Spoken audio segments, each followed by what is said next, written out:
Hello and welcome to session 2 for Global Fabric Day 2026, Security, Location, and Intelligence in Microsoft Fabric. So happy to have everybody joining us today, and we're going to continue on our discussion.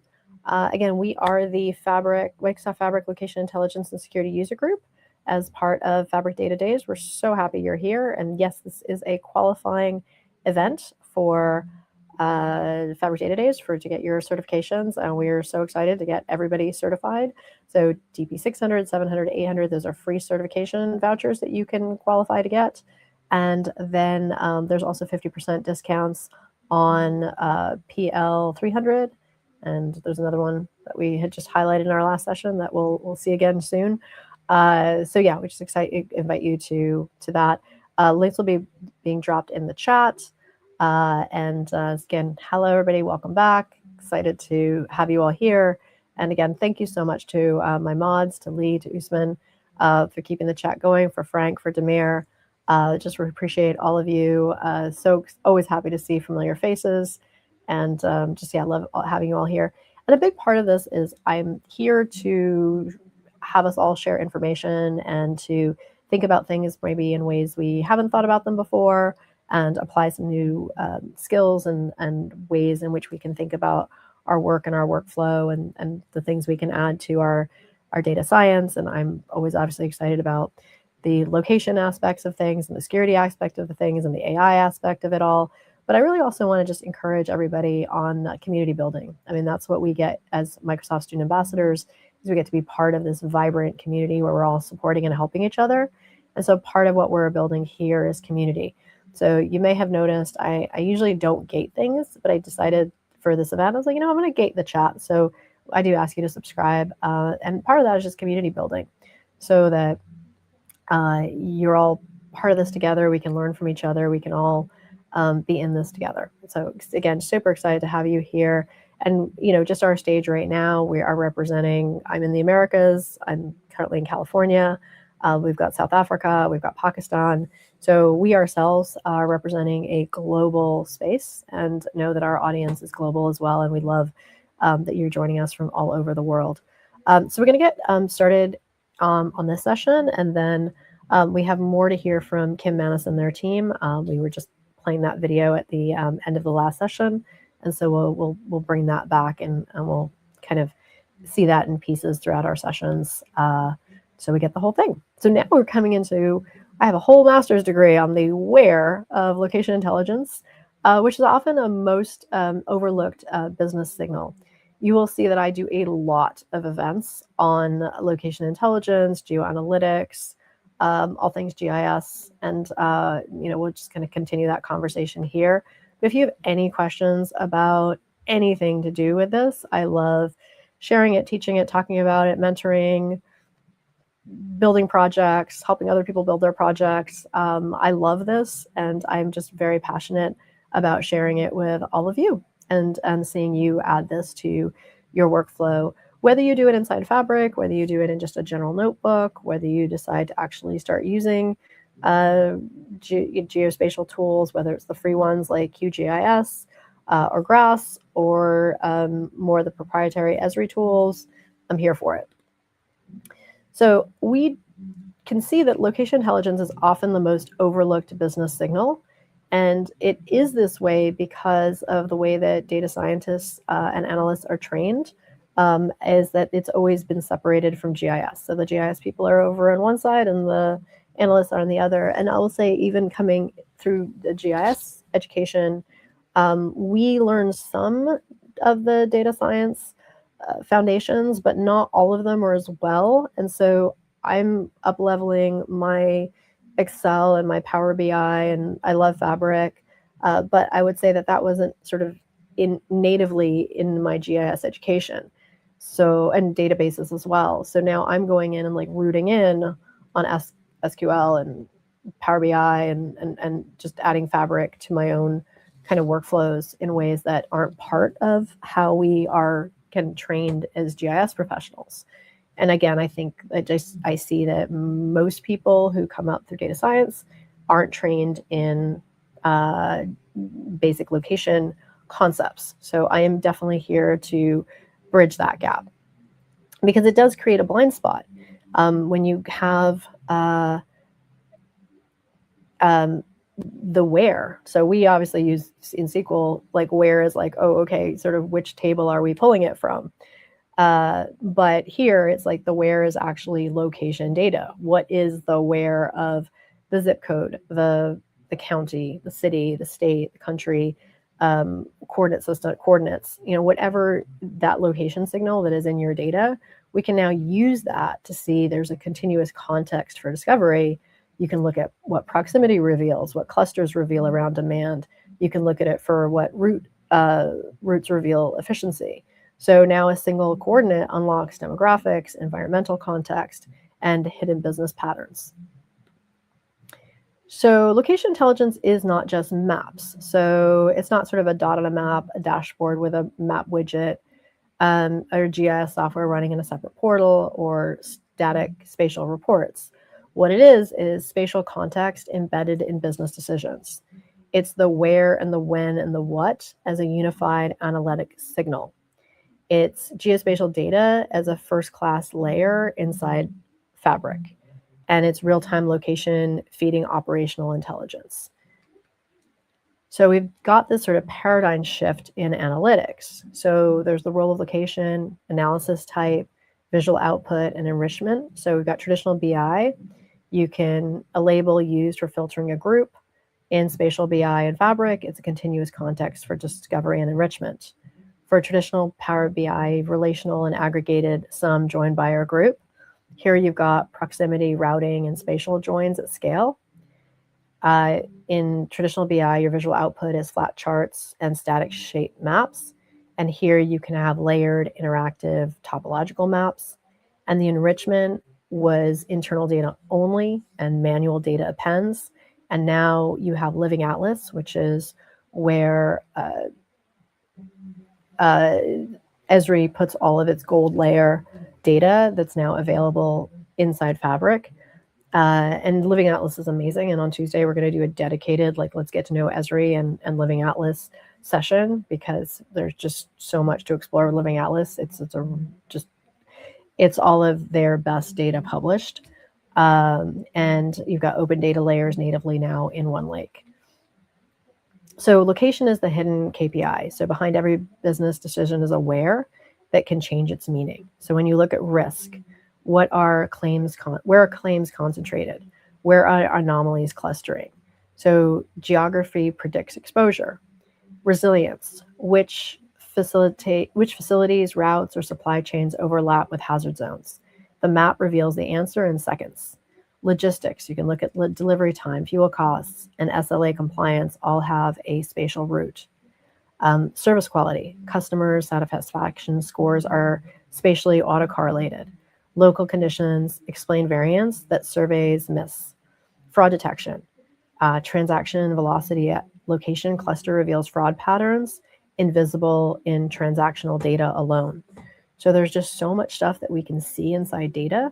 One of the rules of geography, it's called Tobler's first law of geography, is that things that are closer together are more alike than things that are further apart.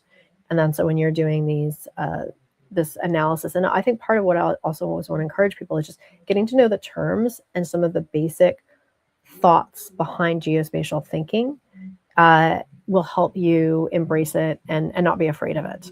And I think even small things like scale, I remember I had to remind myself it's inverted. So when you think small scale, large scale, a small scale is actually the world, meaning it's inverted. So a very large space, you don't see much detail. Whereas a city could be large scale, because now you actually see a lot of detail. So a smaller space gives you more detail. So that large space, just so understanding things like scale. Where GIS professionals will always be GIS professionals, and you're not being asked to be GIS professionals, is in concepts like we live on a bumpy ellipsoid, and we're making that a flat map, and it's a projection, and every projection is a choice, and that's where cartographers have their skills of, what are we choosing? Are we choosing to distort size or distance or shape? And that and so when you deal with coordinate systems, and you are also projecting it onto a flat map, you're dealing with, there's different types of, there's projected and geographic. So there's different types of projections, and within those projections, like I said, that's when it starts to get complicated. The nice thing is you get the easy button on this. You do not need to get into those, like the details of that, but it's good to learn the basic concepts of it. And those basic concepts will sort of help you in your journey, because there's just so many applications to this. So just a couple application examples of real-time intelligence location. So you can do decisions while events unfold. So you can deal with wildfire and disaster response, asset location, burn perimeter, evacuation routes. That's sort of a real-time operational picture where you can be using Fabric, RTI, and ArcGIS Velocity. You've got utility outage management. So you've got smart meter events, grid topology, customer density. So you can look at an outage priority and restoration sequence. You've got real-time site intelligence. So you can look at foot traffic streams, competitor locations, demographic layers. And so now you can have a live store performance context. You can look at border and port security. So vessel and vehicle tracks, cargo manifests, anomaly detections. So now you're getting into GeoInt, which is sort of more like national security, geospatial intelligence style threat identification. And so you can look at risks, logistics, resilience, service quality, fraud detection. All of that is inside of location. And so you can get from static to root cause. So you can look at a flood zone, you can look at traffic anomalies and road closures, you can look at, why was there a delivery failure? And you can see that all with these sort of map layers. So Esri's inside of Microsoft Fabric, I just think is the coolest and most exciting thing. I love it, and I just want to make sure everybody kind of knows it's there and that it can be part of the workflow. And not only just knows it's there, but because Esri is proprietary, some of the stuff is in public preview right now, like the ArcGIS for maps. So you can use it and play with it and experiment with it, and then it will become generally available, and it will get expensive, which is fine if you're enterprise and you have a use case for it and you want to bring that into an enterprise adoption. But I'd still encourage you to be thinking about what you can do with just location and notebooks. I mean, you can create your own map without any additional software. You can I have examples of it where you can just run code and create a chloropleth map. And that's another thing, learning the names of the maps. So chloropleth map is the one that just has color densities. And so you can create one of those just writing code in a notebook. And what's really nice about AI, it can help you create that notebook. It can even create a small data set for you to use. So, or you can, there's many ways to access these data sets. And that's another reason why we love Living Atlas, because there's really great gold medallion data sets in there as well. So we've got the convergence. So Esri inside of Microsoft Fabric. So you've got a unified spatial lakehouse, no separate GIS portals, and no new tech stack is required. Again, that you've got ArcGIS Geoanalytics is now in general availability, meaning that's enterprise, and it's amazing. If you're enterprise, I highly recommend seeing how it can add to your kind of operational workflow. But for everybody, if you have a Fabric account, you use Fabric, or you can set up your 60-day free trial of Fabric. You do have to, not have to, but it's usually recommended that you do add a paid capacity to do more. But that is in public preview, so that's going to be free right now. And now you've got built-in ArcGIS for Power BI. This integration makes some of Esri's core capabilities accessible for data professionals directly from their Microsoft Fabric environment. And so that is what I think is super exciting. My attention is being called to, we have some questions. So let me see what, okay, questions. Person asks, present Power BI and Tableau are widely used for data representation.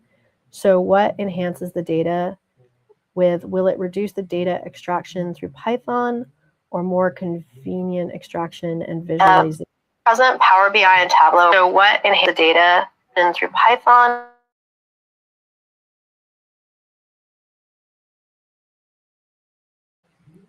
Just noticed I got an echo back. I'm not sure I actually completely understand the question. Okay, I think I'm just going to break this down. So Power BI and Tableau are used for visualizations. We use those for the reports. I understand that part of the question. So it enhances the data.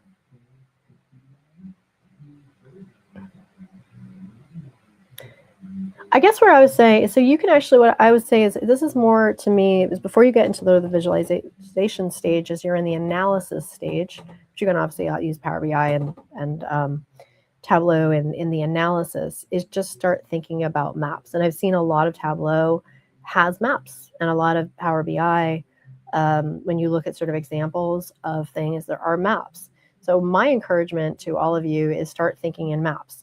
Start thinking of, when you look at data, and if your data has any kind of information that is location-based, let's just say it has a list of states or provinces or regions, kind of any administrative boundary, and there's differences in concentration. So you can do things as simple as population or occurrences of something, and you want to say what was the concentration, which were the areas that were highly impacted, which were the areas that were moderately impacted and low impact, and you want to visualize that with a color concentration gradient. You're going to be able to then see that on a map. So my encouragement just to everybody who does data science is start thinking about making maps. There's a really lightweight free tool. I'm going to go ahead and put it in the chat that you can download, and it does very, very basic analysis. You can do just autocorrelation. You can just create bar charts and graphs, and you can create very, very simple chloropleth maps. And using it's like I said, it's a super, super lightweight tool called Geoda. It's free. And if you are so brand new to maps and you're like, I've never made a map before, or you just want to take like some very simple data sets and just do like a very basic visualization of them, like using Moran's Eye, or there's like different statistical tools you can use in different settings. It is super lightweight, and it's just a great tool for just someone who's like never made a map before. They have mapping, and you can just upload your data set. Like I said, as long as you have like your location and the number, you can then create like your first chloropleth map. So that's just like a really cool tool to just get started. So I want to just encourage everybody, like all of this stuff is on a scale. It's on an individual scale, it's on a team scale, it's on a company scale, it's on an enterprise scale. Same thing with the costs associated with this. There's tons you can do for free. There's things that you need licenses for. There's things that if you're a student, you can get access to some of those licenses. And then there's things, like I said, that companies will pay for. And there's things that enterprise will pay for, depending on sort of what the value add is. So just know that when we talk geospatial, there's levels. There's lots and lots of levels. So I'm kind of right now just kind of giving you kind of an enterprise overview of what's possible, but also want to make sure we're grounding it to you as an individual, that you feel comfortable jumping in and saying, hey, I want to try this. Like, I've not done this before. And just be someone who can feel comfortable getting in and creating maps and really adding that to your visualizations. Even if you're using Power BI or Tableau, or like I said, you can use Geoda, you can run it in a Python notebook, and you can like start building your map visualizations. And so now again, we've got it. Doesn't need to be separate. It can be right inside of Fabric. And with that, we've got there's GeoPandas and Shapely. So you can do Python spatial analysis. And these are just basically your libraries. There's KQL geofunctions, so native geospatial functions in KQL. There's ST underscore in Fabric SQL. So it's a standard spatial SQL functions for geometry operations in the warehouse. There's ArcGIS for Power BI. So ArcGIS map layer embedded natively into Power BI. So no portal or export. So I think that might answer the Power BI question. So yes, if you're using Power BI, go check out ArcGIS. And again, what is the proprietary software that is Esri's is known as ArcGIS Pro. So my master's degree was literally spending years learning ArcGIS Pro. There's still more to learn, but I've gotten past the cry phase. I definitely, like my first 2 semesters, was like crying at learning ArcGIS Pro. And I don't want anybody here to cry. And you don't have to. That's the nice thing about these tools in Microsoft, is they're now making it so these are accessible and usable emphasis, you don't need a master's degree or years and years of experience. And that's part of what Esri's strategy is they were like, you know what, our software is kind of hard to learn. Maybe we can have a version of it that is really accessible to everybody. And that's what they're doing. And then you've got Azure Maps SDK, and you've got H3 hexagonal grid. So that's kind of an Uber H3 for spatial aggregation and density analysis. I have to say, that's actually one thing I still want to learn is how to make hexagonal grids in my ArcGIS Pro. I don't know how to do that yet. I know they can be really valuable and they look good. The other thing I want to also encourage all of you to do is before you become map creators, be map readers. Start to look for the maps and start to see what was the data and what's being conveyed here, and does this work and do I understand it? Could this be done better? Would I have made the same choices? Start to be map readers, and then also start to be map leaders, meaning showing other people on your team how maps can be used to answer data questions. And then also then you can start to learn to be map makers. But it's a process. Start with being map readers and start to apply that geospatial thinking, and again, it can be, there's a lot of commercial fabric scenarios. So you can look for pattern of life analysis. So track adversarial. So this is kind of actually looking at more of like a geoent. You can sort of look at which is again on the national security side, you track adversary movement patterns. But on the commercial side, it's customer journey mapping and location dwell time analytics. So in intelligence, it's early signals of emerging threats. In commercial, it's leading indicators from spatial sensor networks, from incident impact operations. In IC, it can be fusing SIGINT, IMINT, HUMANINT. In commercial, it's fusing IoT systems, GIS layers, and enterprise data inside a fabric. In intelligence, it could be detect change in satellite imagery. In commercial, it's it can do before and after style change analysis for environmental compliance or asset monitoring. And so just thinking through kind of what would be kind of an intelligence application versus what is a commercial application. And so it's kind of exciting that you get, like I said, you've got streaming and real-time intelligence, you've got warehouse, you've got lakehouse and ETL, and then you've got your visualization layer. So wherever you're at in the workflow, there's ways to be thinking about incorporating and working with spatial data. And you've got your medallion architecture. So you've got raw standardized, you want to standardize coordinates. That's a big part of working with geospatial. And when you use digital, it's WGS 84 is the standard coordinate, the projection. And so just understanding data arrives as messy longitude, latitude, or raw text addresses. Move that to your silver. So you perform geocoding, execute spatial joins, clean out of bound anomalies, and write enriched data back to OneLake. And then gold, which is the equivalent of Living Atlas from Esri, is gold. And that's that business ready. So you serve your aggregated spatial features, Uber H3 hex grids, multi-layer feature classes directly to Power BI, Direct Lake. And then your synthesis decisions while events unfold. Again, that's the real-time, geoanalytics, H3 stacking over OneLake. And again, Esri is bringing in that 180 spatial SQL functions and analysis tools that can be natively run in Spark, scale and speed, execute spatial joins. So you can have 59,000 pipelines to road intersections. You can get that in less than 2 minutes. And the capabilities of spatial joins and enrichments, pattern and relationship mining, proximity, containment, adjacency, and corridor analysis. And so with all of this, again, no new tech stack required, work in spatial data alongside your business data, all in OneLake. So with that, where are we at with time? We started at 10:45. Okay, so we got 15 minutes in this session, just checking in. Contents, okay, so then love Living Atlas, and I said we have a dedicated session on Tuesday just to doing a deep dive into Living Atlas.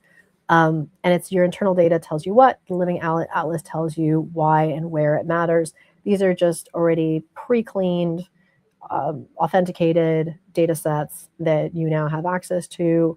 So internal OneLake, you've got your customer locations, asset registries, event logs, IoT readings, And then you can add living atlas context. So whether it's environmental, wildfire risks, flood zones, climate elevation, demographic, population density, income levels, infrastructure, roads, utilities, boundaries, real-time weather, emergency alerts, and then you connect, you enrich, you visualize, and you publish. I just on Friday attended earlier this week. I attended a lab that was held with Esri and the Microsoft team, and they ran us through notebooks and just gave examples of how all of this is used. So I'll also be sharing those as part of our sort of follow-up resources, because there's really good information in there where you can really see, how the maps are built inside the notebooks. And yeah, so you've got your Fabric BI and data engineering, and you've got, which is, you can bring sort of spatial joins, region aggregations, proximity checks, and basic enrichment, and exploratory spatial dashboards. And you've got your sort of enterprise GIS professionals, and so this is kind of where the handoff is. So you're not going to do all of it. There's a point that you'll be like, I'll bring in GIS professionals to do more complex network routing, heavy raster imagery and remote sensing processing, deep topological modeling, and authoritative data maintenance. That's more for like your GIS professional. So this is not to make you into a GIS professional, but it's to give you sort of those starting tools that you can not need to ignore those data columns in your data, or other access to spatial and locational information. And we're going to, like, if you're looking at sort of adding this, like the location is no longer a specialty, it's a measurable, optimizable data dimension. And there's ways to continue to learn it and apply it. So track one is just like find the location column hiding in your current data set. You can use the ArcGIS maps for Fabric as a quick start. You can execute a simple st_within to do spatial joins in a Spark notebook. I think for everybody, for all of us here, I'm not yet fully certified, and I'm like really want to go down the certification track as well, along with all of you. So DP 300, PL 300, DP 600, DP 700, now they have DP 800, are all great, sort of stacks on the learning stack. And then Esri has a ton of resources, and then they have their own certifications. I'm just about to start that process, so I'm curious to know what would be for sort of someone looking at location and applying a location intelligence with Fabric versus somebody who is a GIS professional, because I'm curious if some of their basic credentials would be good for a BI or data analyst to do, because I don't think you'll want to approach the pro, which are ones that I kind of aspire to get to, but that's me sort of wearing a GIS hat. But Esri is still an incredible resource for learning as well. And then track 3, the cross-skill premium, again, bringing in security, data, agents, location. I think there's just like a place to pull all of it together. I was really surprised when I was saying like how KQL is, applied for, real-time intelligence, but also for security, which is real-time intelligence. And again, I see these things being so siloed. I was like, oh, well, we should do an event where we bring together cybersecurity professionals and data professionals, and we all kind of talk KQL, and just all the resources, available for kind of learning it and applying it, and being good at KQL, because it has, multiple applications. And then like at the highest level of GIS is JISP, and that's, the GIS professional track. I just passed my exam. I just got notified yesterday, but now I need to like put together a portfolio and also demonstrate your work experience and other things that like in sort of becoming a JISP. So there's levels to all of this, but I encourage all of you to get started and not be afraid of your location data. Like embrace it, use it, think about it, and connect with other people who are equally excited about it, and start making some maps as data analysts, BI professionals, data scientists, and just people like ourselves who are all just fans of Fabric. So the takeaways is location is not a visualization feature. It's a decision signal. that changes the meaning of every business metric. You have the opportunity for real-time intelligence, and geospatial data enables decisions while events are still unfolding, not hours later. You've got a full geospatial stack, so the KQL geo functions of st underscore, GeoPandas, ArcGIS run natively inside Fabric. You've got the GeoInt analytical patterns of pattern of life, INW, change detection, so map directly to commercial Fabric scenarios.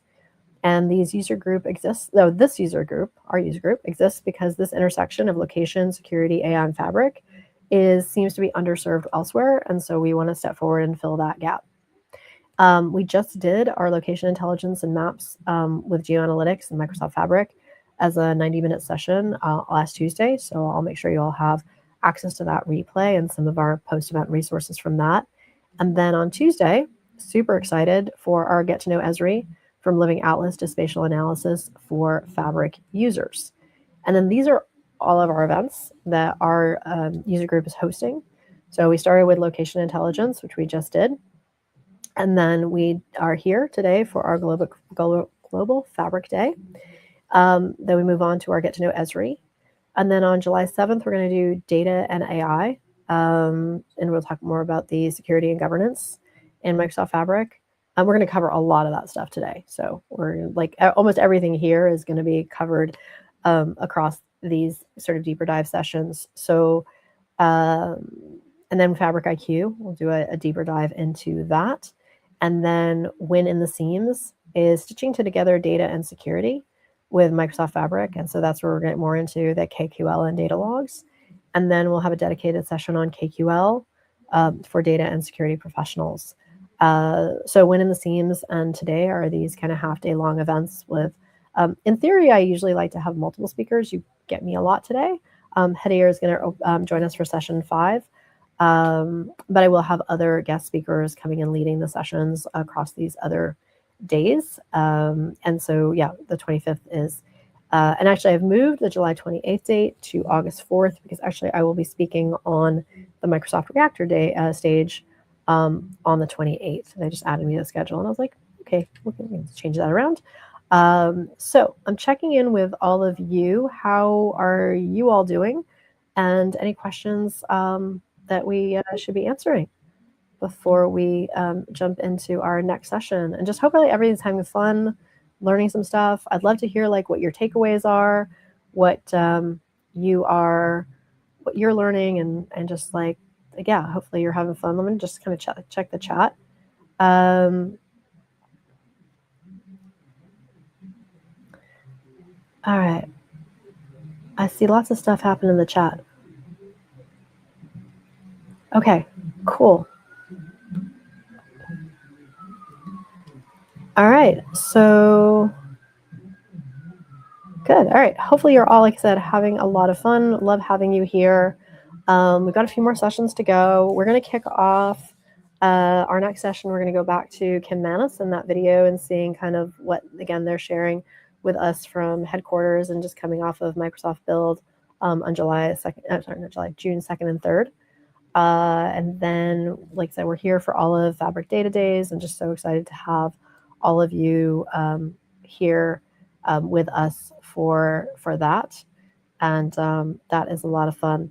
So yeah, I think this is a perfect opportunity for me to just take some questions. So if you have any questions, let me know. I'm happy to take them. And I'm always just like really super curious about what your thoughts are about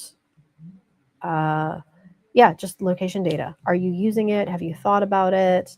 What's your relationship with maps? What's your relationship with data maps? I'd love to hear about sort of all of that.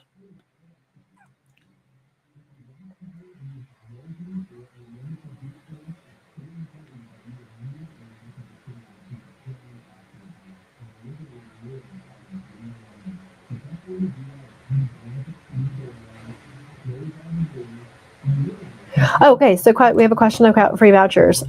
Just so you guys know, we are highly motivated to get everybody certified. We regularly do the Get Certified events. You'll actually see on this channel, we have 2 events that we ran for Get Certified with for DP800, which is the AI-enabled SQL.